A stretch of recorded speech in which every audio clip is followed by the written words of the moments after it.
ఇక గోదావరి ఇప్పుడు రాజమండ్రిని టెన్షన్ లోకి నెట్టేస్తోంది. మహాపుష్కరాల కోసం నిర్మిస్తున్న రివర్ ఫ్రంట్ ఇప్పుడు వరదలతో రిస్క్ జోన్ గా మారింది. ఒకప్పుడు గోదావరి ఉగ్ర రూపానికి తట్టుకొని నిలిచిన రక్షణ కూడా ఇప్పుడు గాలికే కూలిపోయే స్టేజ్కు చేరుకుంది.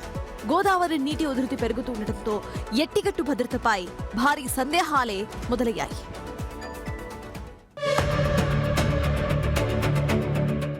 రాజమండ్రి రివర్ ఫ్రంట్ ఇప్పుడు అందాల ప్రాజెక్టు కంటే అలర్ట్ జోన్ గా కనిపిస్తుంది. గోదావరి మలుపు తిరిగే ఈ ప్రాంతంలో ప్రవాహం ఎప్పుడూ హై స్పీడ్ లో ఉంటుంది. 1953, 1986 రెండు సార్లు ఇదే చోట గట్టుకు గండు పడింది.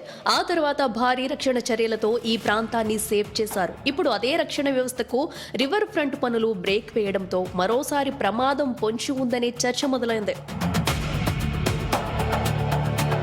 గోదావరి వరద చరిత్రలో 32 లక్షల క్యూసెక్కుల ప్రవాహం రికార్డు ఉంది. ప్రస్తుతం కూడా భారీ ఇన్ఫ్లో వచ్చే అవకాశాలపై అంచనాలు వినిపిస్తున్నాయి. 15 లక్షల క్యూసెక్కులకు పైగా నీరు వస్తే పరిస్థితి ఎలా ఉంటుందన్నదే ఇప్పుడు పెద్ద ప్రశ్న. ఇన్నాళ్లు గట్టును కాపాడిన రివేట్మెంట్ ను మోడరైజేషన్ పేరుతో తవ్వేశారు. కానీ పూర్తి స్థాయిలో రీకన్స్ట్రక్షన్ జరగలేదు. దీంతో వరదల వేళ గట్టు ఎంతవరకు స్టాండ్ అవుతుందన్న ఆందోళన పెరుగుతుంది.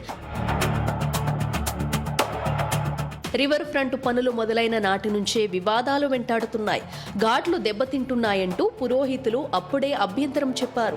డిజైన్ మార్పులపై కూడా ప్రశ్నలు వచ్చాయి. దాదాపు 24 కోట్ల రూపాయలతో చేపట్టిన ఈ ప్రాజెక్ట్ బిల్లుల వ్యవహారంతో స్లో అయింది. పనులు నిలిచిపోయి మళ్లీ మొదలైనా ఇప్పటికీ నత్తనడకనే సాగుతున్నాయి. ఇదే సమయంలో వరద ముప్పు దగ్గర పడటంతో అధికారులు కాంట్రాక్టర్ ఎమర్జెన్సీ మోడ్లోకి వెళ్లారు. ఇసుక బస్తాలతో తాత్కాలిక రక్షణ చర్యలు చేపడుతున్నారు.